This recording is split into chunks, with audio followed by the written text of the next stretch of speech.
ቪድዮ ምስተተሓዘላ ህይወታ ኣጥፊኣ ይበሃል ኣሎ መጀመርያ ነዛ ሓፍትና እዚኣ መንግስቲ ሰማያት የዋርሳ ከምኡውን ንፈተውታን ንቤተሰባን ጽንዓት ይሃቦም ክብል ይፈቱ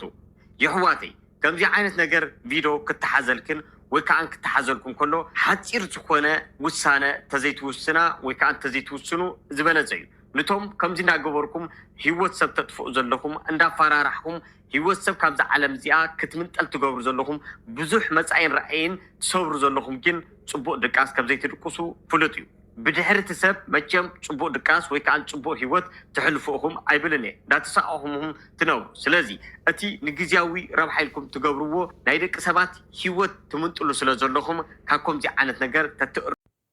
أحواتين من تأينا سلا سلام سلا فقري سلا حد الناس ينزمر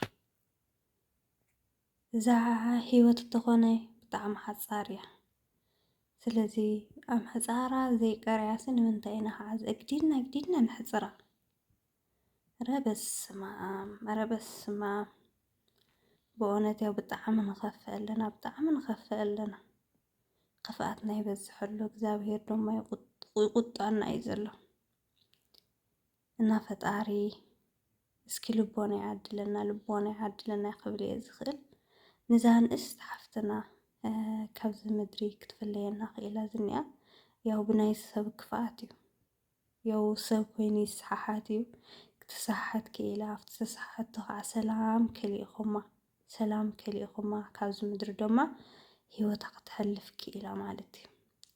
ሰላም ከመያልኩም ናይ ሰላም ዩቲዩብ ቻናል ተኸታተልቲ እግዚአብሔር ይመስገን ኣነም ብጣዕሚ ጽቡቕ ኣለኹ እስኻትኩምን ኣብ ዘለኹም ሰላምኩም ብዙሕ ትርፍ ይበለለይ እምበኣርክ ስለማዓንቲ መጽእኩም ዘለኹ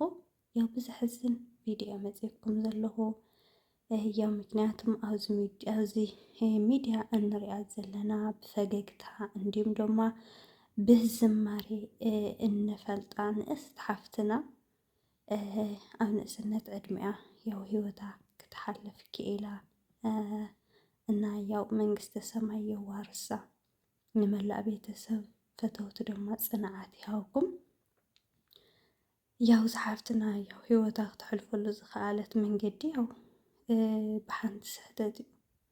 ስህተት ፈጢራ እንታ ስህተት ከዓ ብታ ስህተት ተጠቂሞም ኣሕዋታ ከዓ ብታ ስህተት ኣሪኦም ድማ ነታ ስህተት ከጥቅዕዋ መኪሮም ከፈራርሕዋ ስለ ዝኽኣሉ ንሳ ድማ ህይወታ ክትሕልፍ መሪፃ ማለት እዩ ያው ኣብ ከምዚ ፀበባት እንድሕር ሓሊና ኮይና ያው ምክንያቱም ነቲ ነገር ብትዕግስቲ ተሓለፍናዮ صباح خالي معنتي إلنا بتعيست خن حلفة إذا لنا مكنياتهم التسعة تفطير الرماي تفطير سلاز خانة ياو بتعيستي كان حلفة لنا مكنياتهم التي نجز ينبري زي حلف نجري لنا ياو صباح خالي معنتي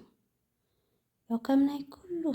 عاوز مدرسة له كله فطرسي حدا أكل إذا لنا كلنا حدا سونتي إذا لنا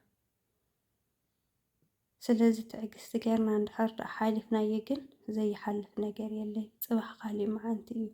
إذا استعدمينا بزح حلم زنارة بزح رأي زنارة أب سدت كرتت إلى يو أبعد هيدا عرف إلى وليدا خبيدا قد نورو لزقبع عدمي أيو عجا قوينني إيه نهبل علينا قد كدنا أتلعب الفطارينا يومانا إيدي قبلا أو عرفت زلو وسلام زلو ونروح نبريها انت عبت مدرزني أخوم بحما أصرح الصرح زلكم جن أملاخ لبونا يهاوكم مكناتهم حافت اللتكم ويصح نقوخ تولديكم أولادكم ويكع أحواتكم كفتر زي تدليوس نمن تأيو أو كالي سبك نخفتر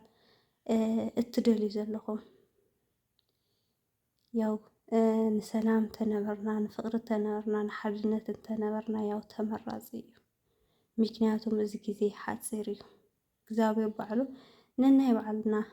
መዓንታ ቀሚጡላ እዩ ካብዚ ምድረስ ኩልና ከየድኢና ነታ ዘለትና ግዜ ግን ብፍቅሪ ተነበርናያ ብሰላም ተነበርናያ ዝተመረፀ እዩ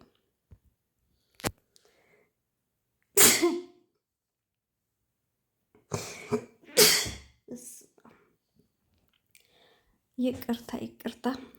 ሰዓል ትሕዘኒ ደሊዐይና ዕጥሸይ ዘብለን ዘሎ ሰዓል ኒኤት እኒያ እና ብጣዕሚ ይቅርታ እና ያው ብጣዕሚ ዝሕዝን ጉዳይ እዩ ንገብር ዘለና ያው ባዕልና ሰብ ኮይና ስንሰብ ሕማቕ ነገር ንሰርሕ ሲ ያው እውነት እንታይ ዓይነት ልቢ ሃሊና እንታይ ዓይነት ልቢ ንእሽተይ ርህራሄ ዘይንገብር ንምንታይ እዩ እዚ ቪድዮ ሒዝና ሲ ንምንታይ ይጠቕመና ገንዘብ ተኾነ ጊዜያዊ እዩ ገንዘብ እንተኾነ ሲ ምሳና ይቕመጥ ፅባሕ ንግሆ ተወዳኢ እዩ ብሕማቕ ስራሕ እነምፅኦ ነገር ደሞ ኣፈራሪሕና ንኣሕዋትና እንድሕር ደኣ ገንዘብ ንቕበል ኮይና ንባዕሉ ሲ እንታይ እሞ ገብረልና ጊዜያዊ እዩ እምበረይ ምንም ህይወት ኣየበካኒ ህይወት ኣይፈጥረልካኒ ገንዘብ እንተሰላም ጌርካ ግን ልብኻ ንባዕሉ ሲ ብሰላም ይድቅስ መልካም ስራሕ እንድሕር ትሰርሕ ኮንካ ሰላማዊ ዘለዎ ኑሮ ኢኻ ትነብር ካብ እግዚኣብሔር ትዕደሎ ማለት እዩ ብፅቡቕ ስራሕ እንድሕር ትሰርሕ ኮንካ እግዚኣብሔር ባዕሉ ሰላም ይበካ ዓረፍቲ ይበካ ስለዚ ሲ እዛ ንእሽተይ ዕምርና ሲ ብሰላም ተነበርና እያ መልካም እናሰራሕና ተነበርና እያ እግዚኣብሔር ይፈትዎ ሰውነትና ከዓ ነይ ዕረፍቲ ትረኽበሉ ማለት እዩ ስለዚ ኣሕዋተይ ድማ ያው ትዕግስቲ ንግበር ያው ትዕግስቲ ጌርካ ሲ ኩሉ ሓለፋ እዩ ዘይሓልፍ ነገር የለን ዘይሓልፍ ፀገም የለን ፅባሕ ካሊእ መዓንቲ እዩ ስለዚ ትዕግስቲ ግብር ረቢና